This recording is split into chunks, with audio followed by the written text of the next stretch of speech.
My name is Hilda. I'm 29, and I'm the kind of woman my family always thought would just smooth things over when trouble started. The peacemaker, the dependable one, the one who never rocks the boat. And for a long time, I was. But when my great-aunt Margaret passed and left her entire farm to me, the land, the house, and the investments worth over $750,000, something in me finally snapped. I started paying attention. I started preparing. And most importantly, I started anticipating their every move. Because I knew exactly what kind of people my mother and brother were. My brother Evan is 4 years older than me. Charming. Handsome. Perpetually broke. The kind of man who could talk you into co-signing a loan for a guaranteed business venture that would evaporate in 6 months. And he'd gotten away with it for years. Maxed out credit cards in our mother's name. A borrowed car that ended up impounded. And every single time, Mom would swoop in to fix it. She'd say he just had bad luck. That his big break was right around the corner. But me, I was always the responsible one. The emergency contact. The one expected to clean up the emotional and financial messes. I was done with that. When my great-aunt Margaret passed away 6 months ago, she left the farm solely to me. I wasn't surprised, but I was the one who drove out every weekend for the last 5 years. Helping her mend fences, turn the soil in her massive garden, and just sit with her on the porch swing, listening to stories about her life. Evan, he'd show up once a year on her birthday, charm her for an hour, and then ask if he could borrow a few $100s. But when the will was read and my name was the only one on it, the look on my mother's face was one I'll never forget. It was a tight, bitter disappointment. As if I had orchestrated a heist. That was the moment I knew a war was coming. The farm was the real prize. 120 acres of rolling hills and ancient oak trees. With a beautiful stone farmhouse built by my great-grandfather. The area had started booming with developers, looking to build luxury subdivisions. Aunt Margaret had turned down dozens of offers over the years. And now, it was mine. I didn't move in immediately. I kept my small apartment in the city and got to work. I spoke to an estate lawyer, had the property appraised, and quietly transferred everything, the deed, the assets, the savings, into an ironclad, irrevocable trust with myself as the sole trustee. I didn't tell a soul. Not Evan. Not my mother. Nobody. I even had the utility bills for the farm put under the trust's legal name. It cost a few $1,000s in legal fees. But it was worth every penny. I knew my family. I knew they would try something. For a few months, it was quiet. Eerily quiet. Evan sent a few texts asking if he could store some stuff in the barn. I said no. My mother would call and drop hints about how Margaret was so forgetful in her final years. And how family should always share their blessings. I would just hum in agreement and change the subject. I let them think I was the same naive, conflict-averse Hilda they'd always known. I let them walk right into the trap. The quiet ended last Tuesday. Evan started posting cryptic things on social media, pictures of architectural blueprints captioned "big moves on the horizon." Then, on Saturday morning, I was at the farm, pulling weeds from my aunt's rose garden. When my mother's SUV rolled up the long gravel driveway, Evan jumped out of the passenger seat, wearing sunglasses and a blazer, looking like he was about to close a major deal. Mom followed, clutching a manila folder, a triumphant smile on her face. "Hilda, honey," she said, her voice dripping with fake sympathy, "we have some news." Evan clapped me on the shoulder, a gesture I'd always hated. "Yeah, sis. Big news." I just stood up, wiping the dirt from my hands. "What is it?" My mother stepped forward. "We spoke with a lawyer. It seems there was a clerical error with the will. Aunt Margaret always wanted the farm to stay in the family. For times, all times of us. But don't you worry. We've already taken care of it. I looked from her face to Evan's smug grin. Taken care of what? Exactly. Evan pulled a document from the folder and waved it like a victory flag. We had the deed transferred into my name. It's all official. So, you're going to need to have your things out by the end of the month. No hard feelings. Though, we'll let you keep the gardening tools. I didn't react. I didn't yell. My heart wasn't even pounding. To be honest, I almost felt a sense of relief. They had done exactly what I knew they would do. They really thought I was that foolish. I gave them a small, calm smile. The kind of smile that makes people deeply uncomfortable. You really think it was that easy?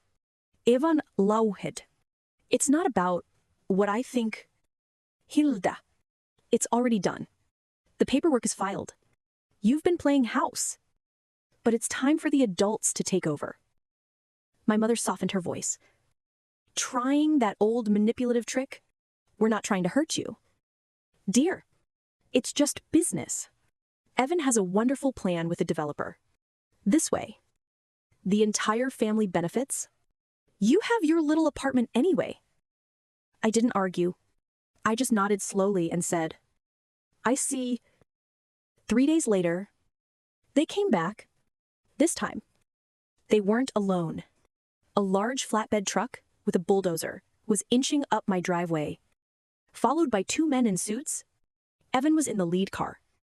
Pointing at different sections of the property, my mother was directing the men toward the front porch. But then they saw me. I was standing there, arms crossed, next to a woman in a sharp gray suit. She was holding a thick leather-bound portfolio, and she did not look friendly. The portfolio had the name of the trust on it, a name they had never heard. They all stopped in the middle of the driveway. The developers looked confused. Evan got out of his car, his smile faltering. Hilda, what's going on? I didn't say a word. The woman in the suit, Me, Lavier, did. Her name was Ms. Davies. And she spoke with the calm, unshakable authority of someone who eats people like my brother for breakfast. She glanced down at the document in her hand before addressing him in a voice that cut through the morning air. Are you Evan Miller? She asked. Evan's bravado was gone. He just nodded. Yeah. Who are you? Ms. Davies took a step forward. I am the legal representative for the Blackwood Creek Trust, which is the sole legal owner of this property. She gestured to the farmhouse behind me. I have documentation right here showing that the deed to this land was placed in an irrevocable trust 2 months ago, under the management of the trustee, Hilda Miller. Any attempt to transfer the title after that date, especially using what appears to be a fraudulent claim based on an outdated deed, is not only void, it constitutes a felony. The color drained from Evan's face. Fraudulent, he stammered. Looking at our mother. What is she talking about? Our mother stepped forward. Her lips pressed into a thin line. There must be some misunderstanding. We had a paralegal look at the old deed. It was in Margaret's name. We just filed an update. You assumed wrong? I said. Finally speaking. My voice was steady and cold. I never put the farm in my name. It's owned by the trust. That's why you couldn't find a public record. You went to some cut-rate online service and forged a quitclaim deed. Did you really think I wouldn't be prepared for that? Ms. Davies nodded. We've already filed a report with the county sheriff's department regarding the fraudulent filing. Normally, this would start with a cease and desist letter. But given that you've brought heavy machinery and developers onto private property with the intent to demolish, we're escalating this. Evan blinked. Escalating. I turned to him. It means if you or any of these men set foot past that cattle guard again without my written permission, you'll be arrested for trespassing.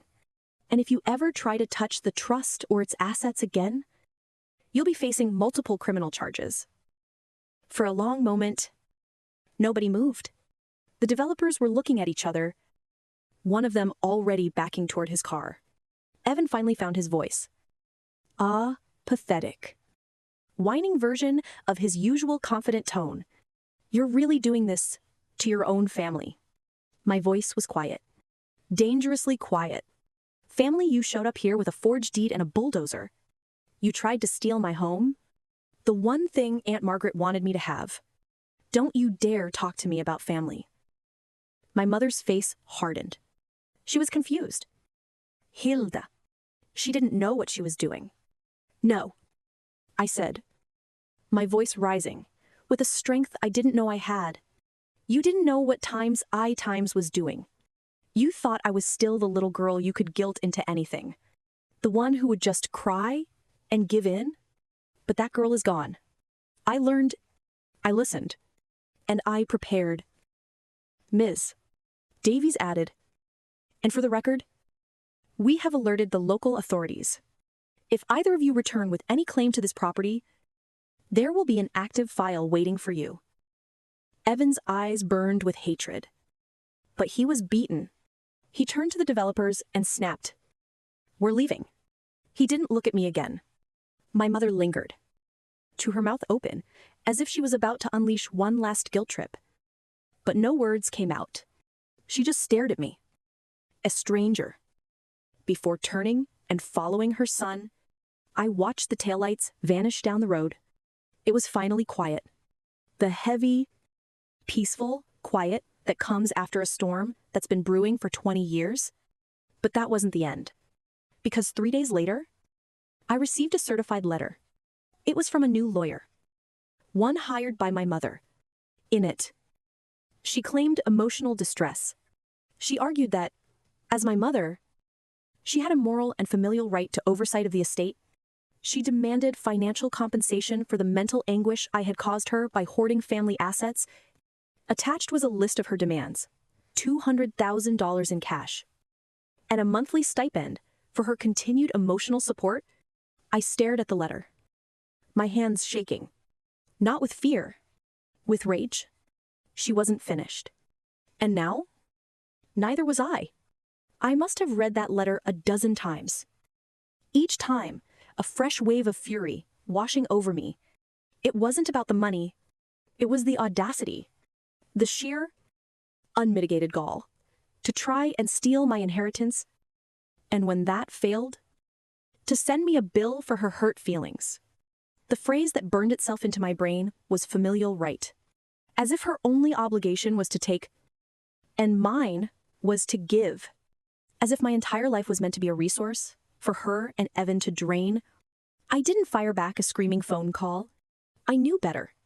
I scanned the letter and sent it to Ms. Davies. She was a shark. And my mother had just thrown a bucket of blood into the water. I gave her everything. The trust documents, the new letter, screenshots of Evan's big moves, social media posts, everything.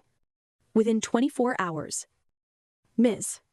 Davies had filed a formal cease and desist, so aggressive it practically smoked. The message was clear. The trust was a fortress. And they were trespassing on legal ground they couldn't hope to hold. But she didn't stop there. She looked deeper into the fraudulent deed Evan had filed. It turned out he hadn't just forged a signature. He'd used a fake notary stamp he bought online and filed it through a notoriously shady website based in another state. Thinking the jurisdictional mess would cover his tracks, Ms. Davies contacted a fraud investigator at the state attorney's office. As it happened, they were already building a case against that exact website for dozens of other fraudulent filings. Evan had just made himself their star witness. I still hadn't told them I knew about the criminal investigation. I figured if they wanted to keep pushing, I'd let them dig their own graves. And they did. A week after the cease and desist, I got another letter. This one wasn't from a lawyer. It was from my mother, typed on her personal stationery. It was a masterpiece of passive aggression. Phrases like, "After all I've sacrificed for you, and I raised you to be a more generous person," were woven throughout. She ended it with a final, desperate plea. You can make all of this go away by just doing the right thing. Hilda, families shouldn't need lawyers to solve problems. I didn't reply. I just forwarded it to Ms. Davies, who added it to the growing mountain of evidence we were building. And then came the move that sealed their fate. I was at the local feed store when my cousin Clara, who I hadn't seen in months, pulled me aside. Her face was pale. Hilda, we need to talk, she whispered, glancing around nervously. Your mom has been calling everyone, Aunt Carol, Uncle Rob, everyone. She's telling them a story. We sat in her car in the parking lot, and Clara showed me the texts. My mother had launched a full-blown smear campaign.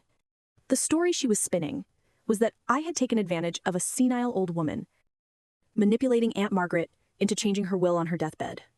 She was even hinting that I'd been mismanaging her finances for years. It was character assassination. I felt sick to my stomach. This was never about the farm. It was about control. My mother could not stand that. For the first time in my life, I had told her no, and made it stick. And now she was trying to burn my entire life to the ground. Clara looked at me, her eyes full of sympathy.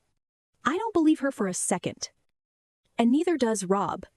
But she's not going to stop. She's poisoning everyone against you. I nodded slowly, my heart pounding, a hard, steady rhythm in my chest. Thank you for telling me, Clara. I didn't sleep that night. I just lay in bed, staring at the ceiling, thinking, if my own mother was willing to lie to our entire family, to paint me as a monster, just to pressure me into surrendering, then I had to be willing to finish this, not just for me, but to make sure she and Evan could never, ever do this to anyone again. What I did next didn't end with lawyers. It ended with the truth. I spent the next 2 days in my little apartment, not angry anymore, just focused. The farm was legally secure. That battle was won, but my mother's war on my reputation was just beginning. Clara's warning had been a gift, but the poison was already spreading. I could feel it. Vague, concerned texts started trickling in from distant relatives. Heard there was some trouble. Hope you're okay. They were testing the waters, trying to figure out which side of the story to believe. My mother wanted to isolate me, to make me so toxic that no one would stand with me. If I let that happen, I knew the endgame, the family would pressure me to make peace, to be the bigger person, which was always code for give Evan what he wants. I saw the checkmate she was planning, so I flipped the board over. With Ms. Davies's help, I drafted a legal declaration. It wasn't emotional. It was a cold, factual timeline of events, supported by exhibits. Exhibit A, the forged deed application with Evan's signature. Exhibit B, the report from the state investigator on the fraudulent notary stamp. Exhibit C, the threatening letter from my mother's first lawyer demanding $200,000. Exhibit D, scanned copies of the manipulative letters my mother sent me directly. Exhibit E, screenshots of the texts Clara had shown me, with my mother calling me a greedy, manipulative vulture. I compiled it all into a clean, simple PDF file. Then, I wrote a short, polite email to my family. It began, I know a lot of rumors have been circulating lately. Before you make up your mind, I wanted you to have the actual facts, supported by documents. I have attached a complete timeline of what has happened. After you read this, I will not be discussing the matter further. If you choose to believe me, I'll be grateful. If you don't, I understand, but at least your choice will be an informed one. I attached the PDF and sent it to 32 email addresses. The reaction was immediate. Within an hour, my phone started buzzing. Apologies. Shock. Outrage. My Uncle Rob. who had always doted on Evan, called me, his voice thick with emotion. I believed her. Hilda, he said, I am so sorry. I didn't know. I didn't ask for apologies. I just told him I was glad he knew the truth now. A few relatives on my mother's side dug in their heels, claiming I was twisting things. I expected that I couldn't save every relationship. But for everyone I lost, 3 more reached out in support. The smear campaign was over. Then, I took the final step. Evan worked for a high-end property development firm that prided itself on its unimpeachable ethics. I sent an anonymous tip to their corporate compliance hotline. It wasn't a vague accusation. I attached the same PDF I'd sent to the family. I highlighted the part about the state attorney's fraud investigation and the attempted theft of a 120-acre property. I thought it might take them a week to act. It took less than 48 hours. Evan's photo and bio vanished from the company website. A friend of a friend who worked in commercial real estate told me the firm put him on immediate leave and launched an internal audit. They couldn't risk the liability. He was a walking lawsuit. He wasn't just fired, he was professionally ruined. He tried calling me that day. 15 times. I blocked his number. That weekend, he posted a picture on his Instagram. It was just a black square, with the caption, "Be careful who you trust. Even family will stab you in the back." He didn't have to name me. Everyone who mattered already knew he was the one holding the knife.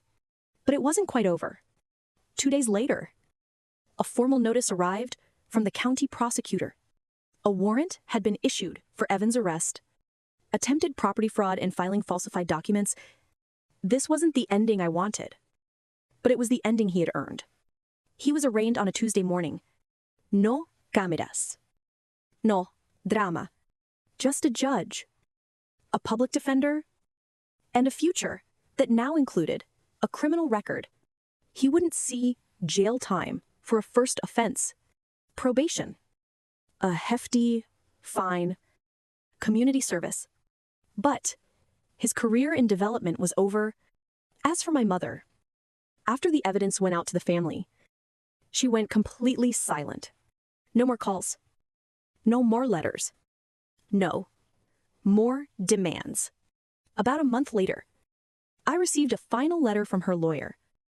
A single, sterile sentence stating that she was formally withdrawing all claims and requested no further contact. It was over. She had surrendered. I didn't feel triumphant. I didn't feel happy. I felt free. That night, I drove out to the farm. I walked through the old stone house. My bare feet on the cool, wide plank floors that creaked with a century of memories. The air smelled of wood smoke and dried lavender. Just like it always had. It was quiet. It was peaceful. It was mine. I stood on the back porch, looking out over the moonlit fields where my great-aunt had spent her life, and I whispered. I kept it safe. Margaret, just like I promised. In the end, I hadn't just saved the farm. I'd saved myself. My brother lost his career. My mother lost her power. And I found a strength I never knew I had. For the first time in my life, I wasn't the peacemaker anymore. I was just at peace. If you're watching this and you've ever been told to just keep the peace, to be the bigger person, to let things go for the sake of family, I remember this. Sometimes, the most peaceful thing you can do is fight for your own boundaries. Your worth isn't defined by how much you're willing to sacrifice for others, but by your courage to stand up for yourself. My name is Hilda Miller, and I'm the woman my family thought was a doormat. Today, the farm they tried to steal is going to become a community land trust, preserving green space for generations to come. That is my inheritance. That is my peace. And it all started the moment I decided I was done being quiet. If this story helped you in any way, please like this video. Share it with someone who needs to be reminded of their own strength. And comment below with a time you had to fight to protect your own peace